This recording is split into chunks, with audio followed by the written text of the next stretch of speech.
at least one member of the European Parliament has been caught selling Europe's sovereignty to Qatar. Before I dive straight into this story, let me ask you a question. What is the image of the European Parliament in your head? I'm guessing a holier-than-thou body, picking all the right battles, legislating on all the woke matters, and lecturing the world on how to conduct itself. Tonight, I will bring you a tale of the truth beneath the surface, the truth beneath the smiles and the sermons. Meet Eva Kaili. She is one of the vice presidents of the European Parliament. Kaili is from Greece. But if you recently heard her speak at the Parliament, you would mistake her for an envoy of Qatar. Listen to this, and you will know what I'm talking about. Today, the World Cup in Qatar is a proof, actually, of how sports diplomacy can achieve a historical transformation of a country, with reforms that inspired the Arab world. ILO said that Qatar is a front-runner in labor rights, abolishing kafala and reducing minimum wage, despite the challenges that even European companies are denying to enforce these laws. They committed to a vision by choice, and they opened to the world. Still, some here are calling to discriminate them. They bully them, and they accuse everyone that talks to them or engages of corruption. But still, they take their gas. Still, they have their companies profiting billions there. Well, that's a great sales pitch, is it not? Why do you think a member of the European Parliament was so passionately defending Qatar? Well, because she was being paid for it. Kaili was working for Qatar. She was lobbying for Qatar.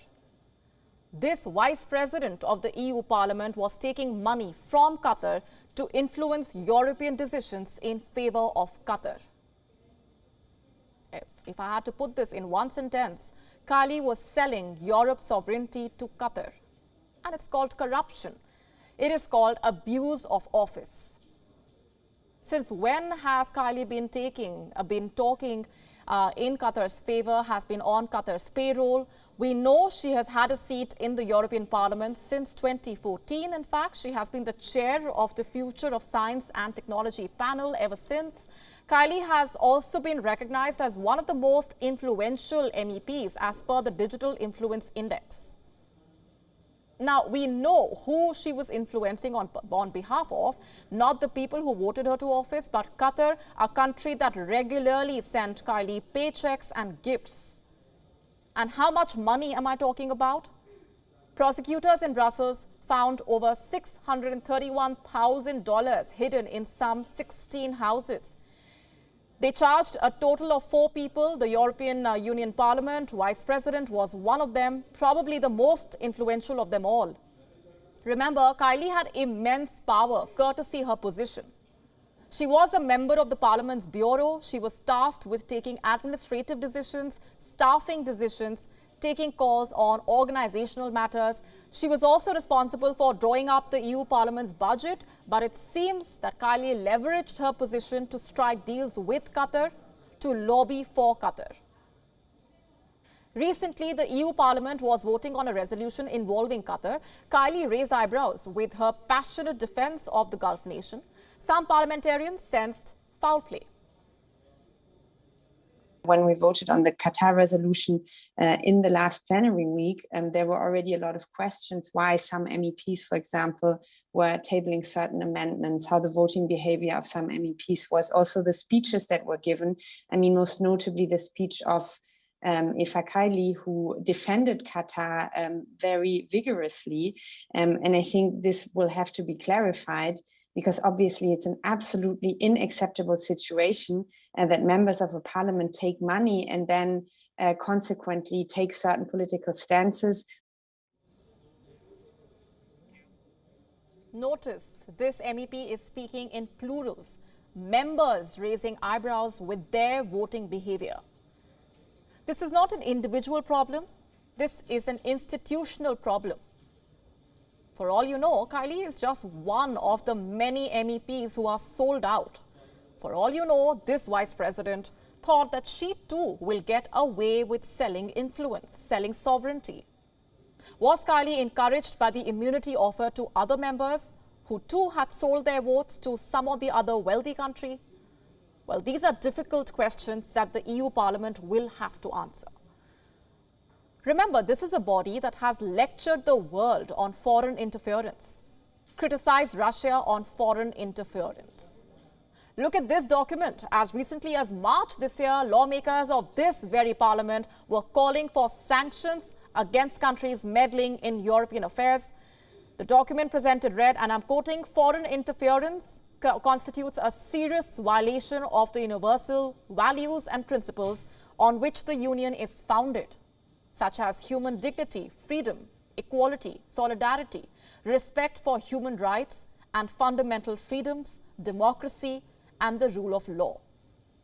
Foreign interference is a pattern of behavior that threatens or negatively impacts values, democratic procedures, political processes, the security of states and citizens, and the capacity to cope with exceptional situations, whereas such interference is manipulative in character and conducted and financed in an intentional and coordinated manner.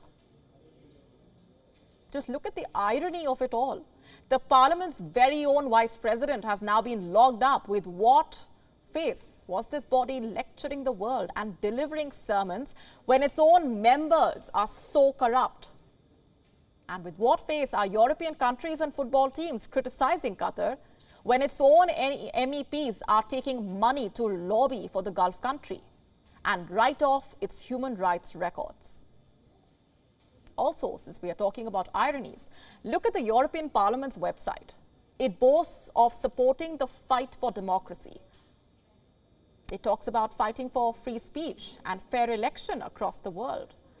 Such a rich agenda for a body whose own internal votes are rigged, where speeches are up for sale and election results can be bought in exchange of gifts.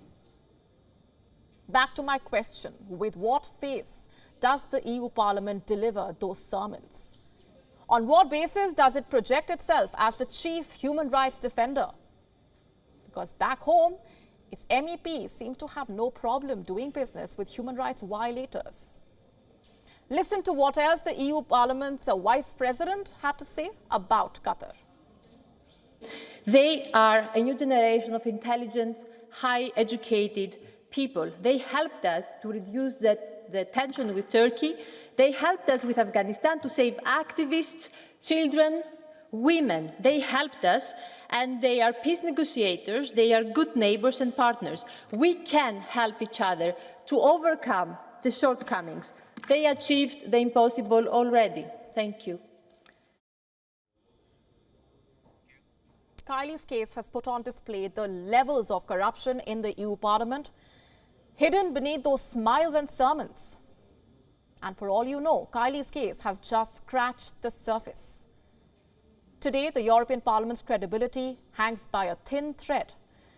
And it's a wake-up call to all European countries to look within, focus on cementing the fault lines at home before they can lecture the world on what is wrong and what's not.